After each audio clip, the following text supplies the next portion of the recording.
Mission Bay. Everybody got secrets. Everybody got a price. Welcome to Mission Bay. Everybody has a story. Mine started in San Diego. Or maybe that's where it ended. For 19 years. I stayed away. I built a business. Made good money. Built a reputation. Everybody thought I had it figured out. Truth is, I was running. Running from memories. Running from mistakes. Running from a city that never really let me go. Then one Tuesday morning, everything changed. My phone buzzed, unknown number. One message, Rico's missing. A second message appeared, come home. I stared at the screen. Rico never asked anyone for help. If he reached out, something had gone terribly wrong. I tried calling, straight to voicemail. Again, nothing. I stood there for a long time, looking out the office window, trying to convince myself it wasn't my problem anymore. Then I remembered something Rico told me years ago. One day,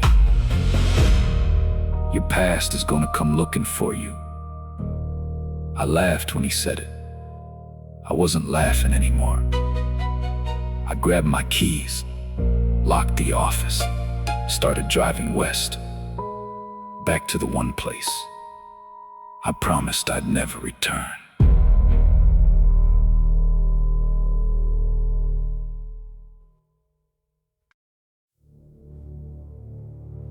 The drive felt longer than I remembered. Maybe because every mile brought something back. The smell of the ocean. Friday night football.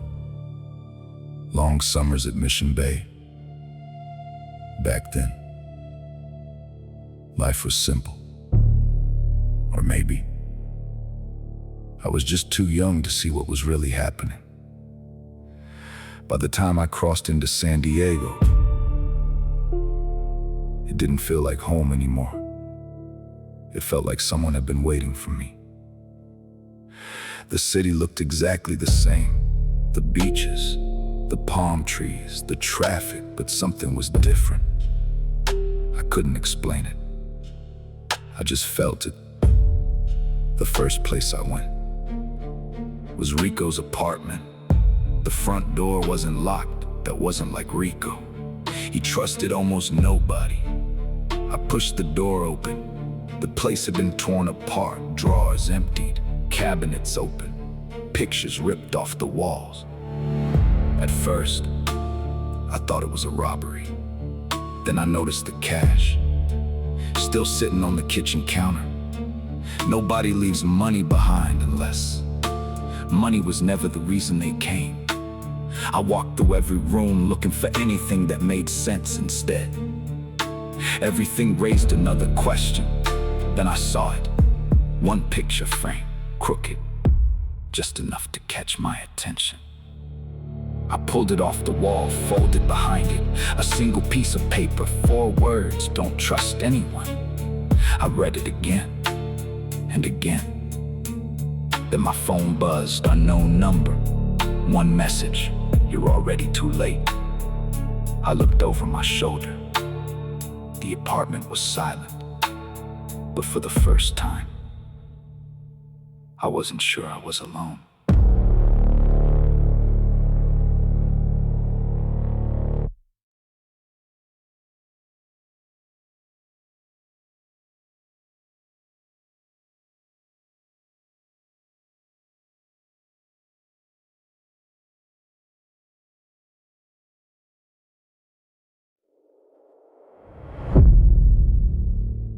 I should have walked away. Most people would have. But I couldn't stop thinking about that note. Don't trust anyone. The words kept playing over and over in my head. I searched the apartment again, slower this time. Every drawer, every cabinet, every picture, nothing, then something caught my eye, a picture frame. It wasn't broken. It was crooked. Just enough to make me stop. I picked it up. Behind it, nothing. At least, that's what I thought. Then I noticed fresh tape. Someone had hidden something there. Recently, I reached behind the frame. My fingers found a small silver key. No label, no markings, just a key. The kind you don't lose by accident. I slipped it into my pocket. My phone buzzed, unknown number, one message. You're still looking. I looked around the apartment. Nobody.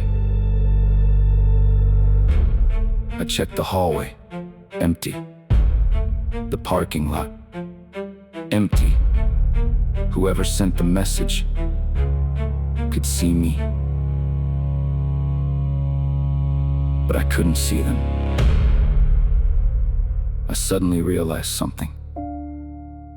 This wasn't a warning. It was proof. Someone knew exactly where I was, and they wanted me to know it. I looked back at Rico's apartment one last time. It didn't feel abandoned anymore. It felt like someone was waiting for me to make the next move. And somehow, I knew they already knew what it was.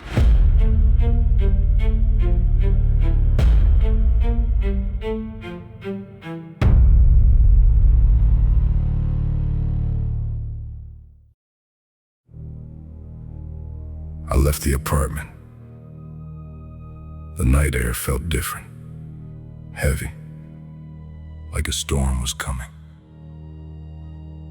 I kept looking over my shoulder, not because I saw anyone, because I couldn't shake the feeling.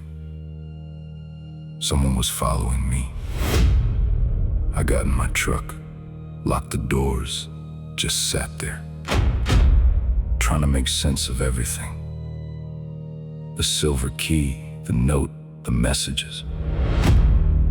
None of it added up. Then my phone buzzed again. Unknown number, one sentence. The marina, slip 21. That was it. No explanation, no threats, just an address. I should have ignored it. I should have gone back to my hotel. Instead, I started the engine. Mission Bay looked different at night. The restaurants were packed. People laughed. Boats rocked gently in the harbor. Everyone was living their lives completely unaware that mine was falling apart. The marina came into view. Slip 21. I parked across the street for a minute. I just watched. Nothing moved, no people, no lights. Just one small boat, waiting. Almost like it knew I was coming. I took a deep breath, stepped onto the dock, and kept walking.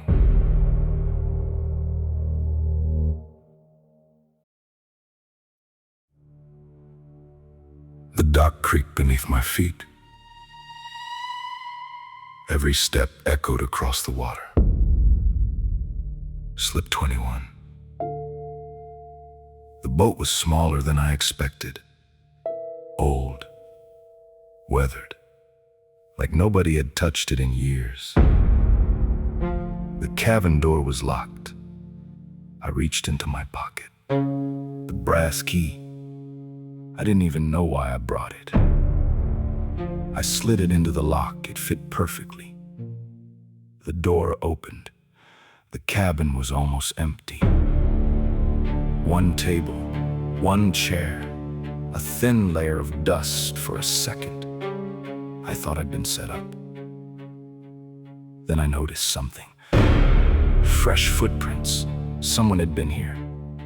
Not days ago, hours ago. I followed the footprints to the back of the cabin. There was a loose floorboard. I pulled it up. Underneath, a black duffel bag.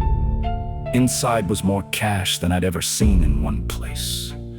A burner phone and a sealed envelope. My name was written across the front. Not Tom. Thomas Alvarez. Nobody called me Thomas. Nobody except Rico. My hands started shaking. I opened the envelope. One photograph slipped onto the floor. It was me, standing outside my office in Arizona. The timestamp was 3 days old. Someone had been watching me before I ever came back to San Diego. I heard footsteps outside the cabin. Slow, deliberate. They stopped right outside the door. I held my breath. Whoever it was, wasn't in a hurry.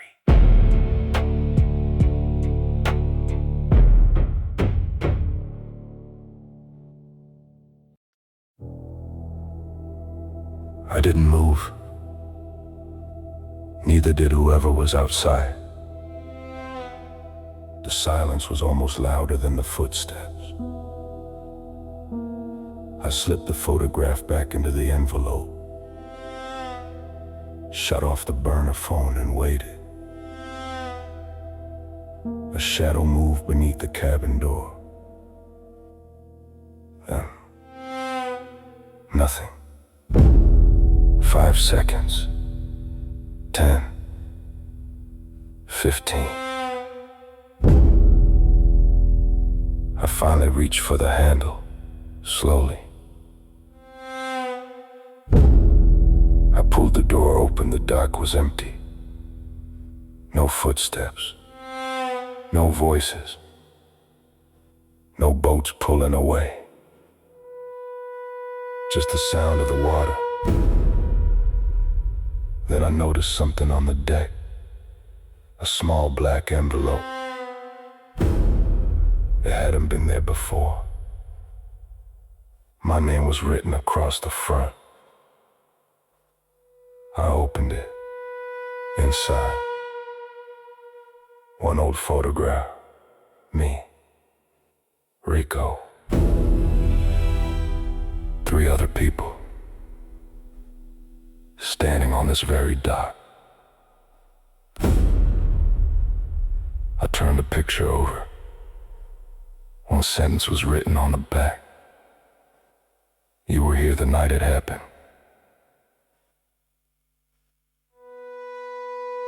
I couldn't breathe. I don't remember taking that picture. I don't remember that night. I don't even remember those 3 people. My phone buzzed one last time. Unknown number. One message. Remember. I looked back at the photograph for the first time.